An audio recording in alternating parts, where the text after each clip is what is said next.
Don't worry about the firecrackers in the back. It is still the 4th of July.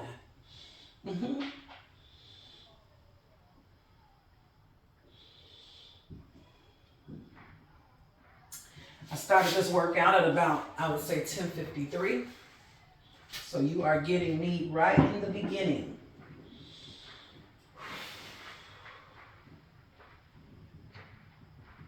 You know, stretching, you always want to see how further, my yoga mat there, scrunched up a bit. But you always want to push yourself a little bit further, right? Each time.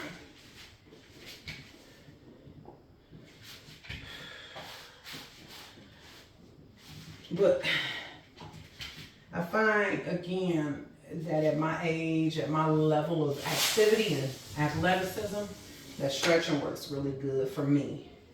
Before an intense workout, before a light workout, or if I just want to go into something like Pilates, isometrics, or yoga.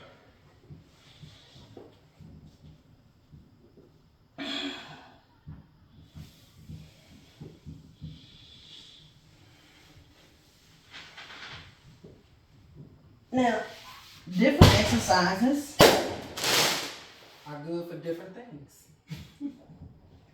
Stretching is good, I think, to get that circulation going, right? To get that blood pumping, okay? And keep in mind that cells have memory, right? So the more you stretch, the more you can kind of condition yourself to move a certain way. That's why you want to continue to push and push and push yourself further and further so that you can increase and maintain optimal mobility throughout the years. Make sense? Great.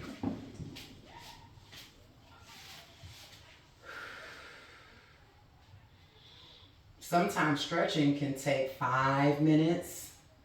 You know, if you just got it like that. Usually I try to do 10 to 15 minutes. If I haven't worked out in a long time, maybe more at the 15-minute, even 20-minute mark. The thing is, never overdo it. When I say push yourself, your body is going to talk to you and let you know what your limits are. So I would say once, say for instance you stretched, say this is how far your legs are open, right? And you say, well, I want to push myself, but my body is talking to me. Hold that stretch for a little longer, right? And then release it. And then go back again.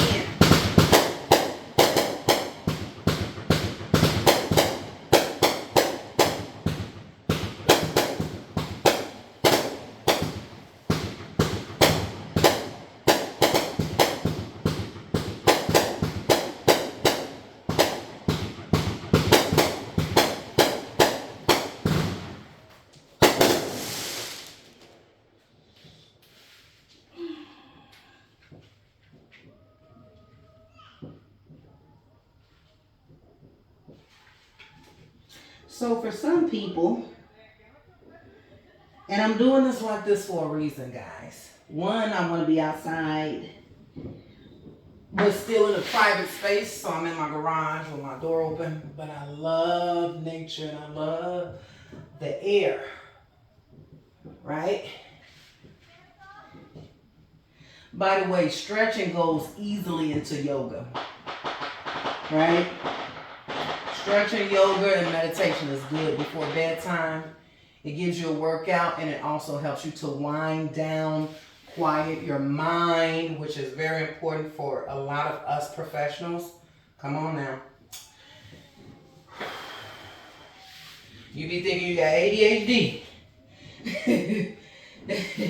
For real. So I got a little yoga mat under me, but you guys can't see it. But I have about 100 different yoga positions and their names on this mat. So it's easy for me to transition and know what I'm transitioning into because of it.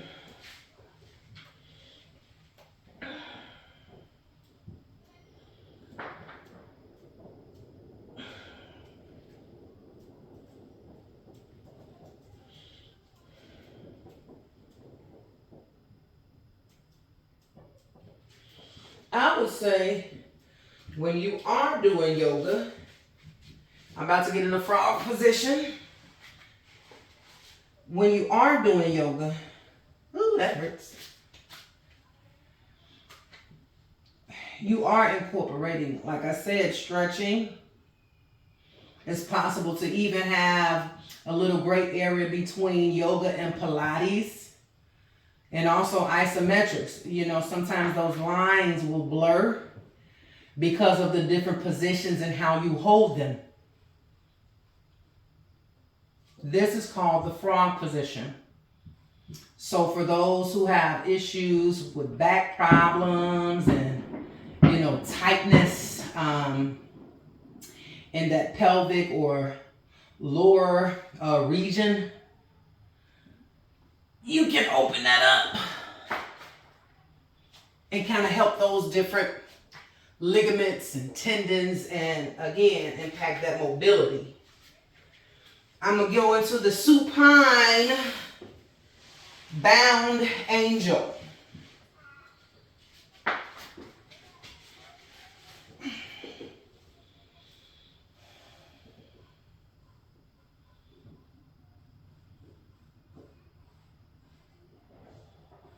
Now look, I know y'all see me in this position, right? As we're talking about meditation and devotion, right, in the mornings, you can make your meditation a part of your devotion and incorporate some yoga in it. For those busy individuals, moms and grandmoms on the go, students, you know, whatever your role is, sometimes you have to do a 2-in-1. Sometimes you have to do a 3-in-1.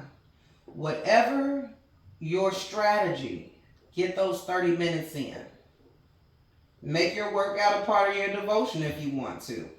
Make your meditation a part of your devotion. Make that one Bible scripture a day part of your devotion and your workout. So the one way that I can think about and share with you is, say for instance, you saw me stretching earlier, now I'm in the yoga pose. I can stay here and begin to meditate on the scripture, Jeremiah 29:11, that I recited a little bit while ago.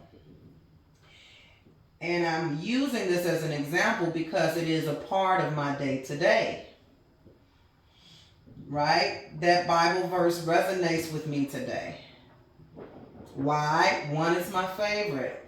But 2, I needed to remind myself that. Right? For whatever one reason or multiple reasons, for whatever's going on in and around my environment, that Bible verse resonates with me. So while I'm doing my pose, I'm focusing on that scripture, and I'm blotting out all of those negative thoughts and distractions. I call them distractions, 1, because those thoughts can interfere and interrupt your meditation, but more importantly, your day-to-day functioning, mental functioning, physical functioning, because whatever's going on inside, sometimes if we don't deal with it, what happens? It oozes out, it bleeds out. So this meditation piece and that devotion with God is a very important piece of this 30-day challenge. Please do not skip this part. This is not just about the physical, but it is a spiritual, mind and body transformation. Right, guys? Right.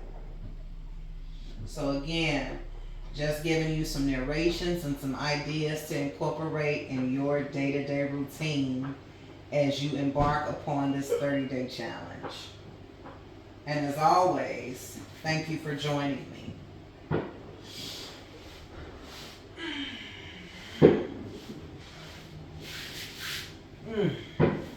What else do I want to do? Okay, this is another one.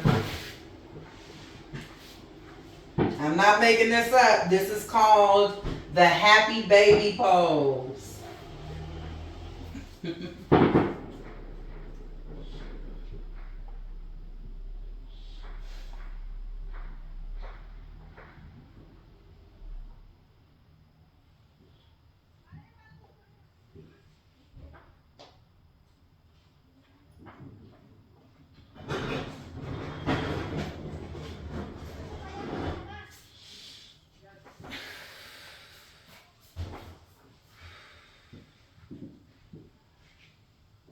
Okay, so I'm just showing you some yoga poses, but now I'm going into some different exercises, right?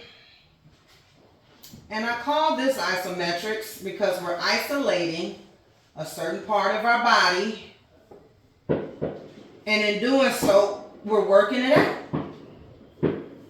Right now, if you can see, or if you can imagine, I'm working out my core.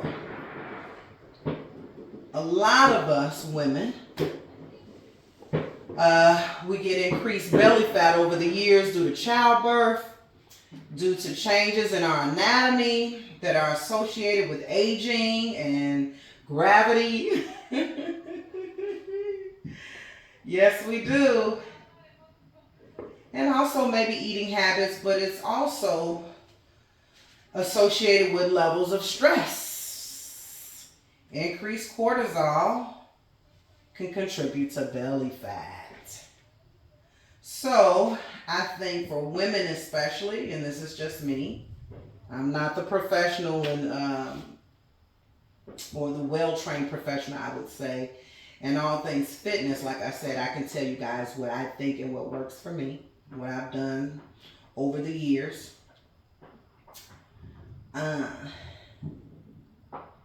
But I just think for women that abdomen is important. So you can do this. You can do this.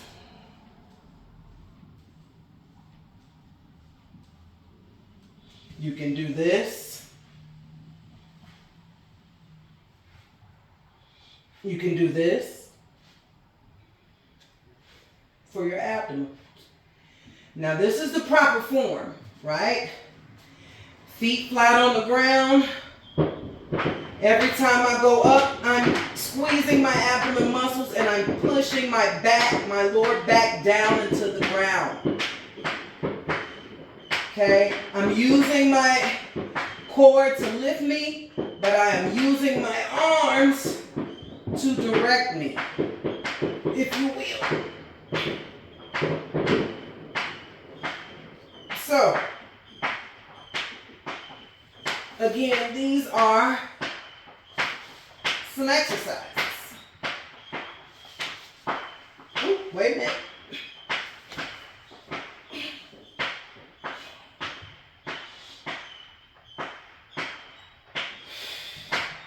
Back into yoga.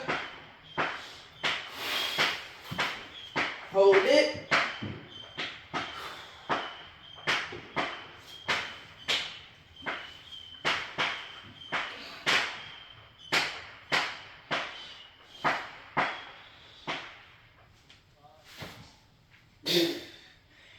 Okay, so this is something that I'm working on, right?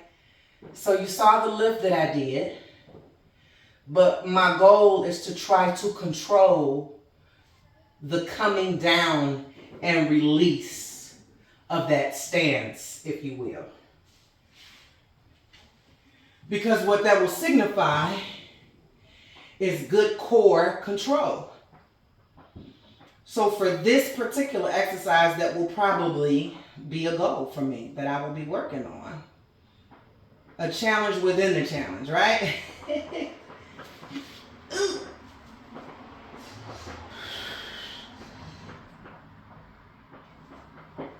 Keep those feet together. And come on down. Come on. Come on down. Now, okay. I'm going to tell you what that pose was, because I forget the proper name. Okay. This is called the cat.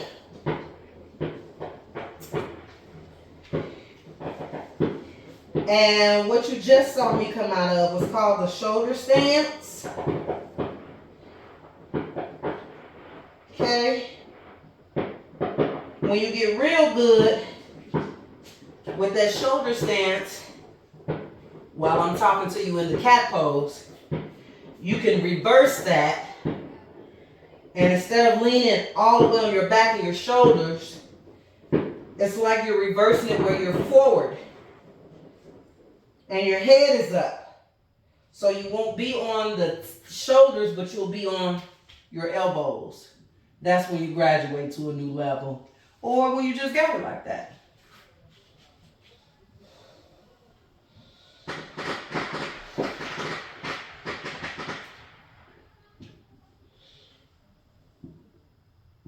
So we have time, but I'll show you some more poses. This is the cat. Notice the arc of my back is up and my head is down. Right from the cat, I can go into the cow. I released. Now this is good for spinal decompression. You got lower back pain, open those discs up. Open those vertebrae up. You know? Boo, says the cow. Says the cat. Boo, says the cow. Says the cat. Have some fun with it. Break a sweat. Okay. Make sure you feel comfortable in your private space when you're doing these poses, because, you know, of the nature of the poses, right? Okay, comfortability is important. Yes, this is a pose. Open it up.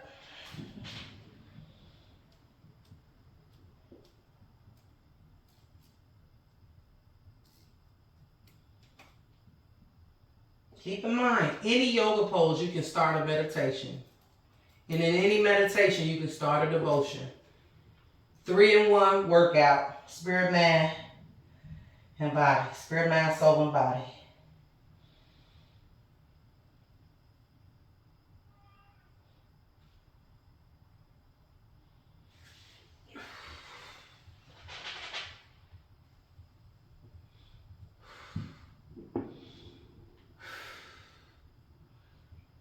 So in this pose, hopefully I've achieved it. Maybe you guys can tell me better. But my arms are to be perpendicular. Straight line. As much as possible. You know, it might seem very easy to do these poses, or some of these poses to some. But let me tell you something. If you are ever injured in a specific part of your body, you'll know exactly the impact of movement of that area, that muscle, that ligament, that tendon. Because if you're in real pain in a specific area, it's going to stiffen you, it's going to limit that mobility. So this is when you get to see kind of almost immediately and explicitly and apparently the impact of these yoga poses. But for some of us who are a little bit more, for lack of a better word, in shape or conditioned, It might take us a minute to get a sweat to see that these poses actually have impact and value. And again, we're just focusing on yoga. But choose your medicine, right? Choose what you want, but also choose what you need. Because this ain't about what we want. We want to be healthy. So in part, yeah. But this is about really what we need, y'all. We need to be healthy and balanced spiritually, mindfully, okay? Body-wise, okay? You know, I'm going to be talking to y'all, but we're going to have fun with it. Yes, we're serious, but you know what? Life is serious, so we can have a little fun, you know? All right.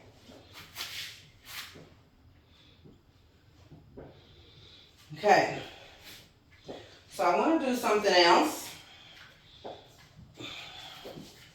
that I was doing earlier today. And in my opinion, if I don't break out a sweat, I'm not doing enough. That is just me, okay? But what are you trying to do is going to make it's going to determine what you feel like is effective. Oops. You know you got the buzz because the lights is on, okay? And it's the nighttime and I live in a freaking forest. But, it's just the light and bug. Turn these lights on. Okay? So, guys, I ran away from the bug. I don't know if you guys can see me, but I got my little lantern there.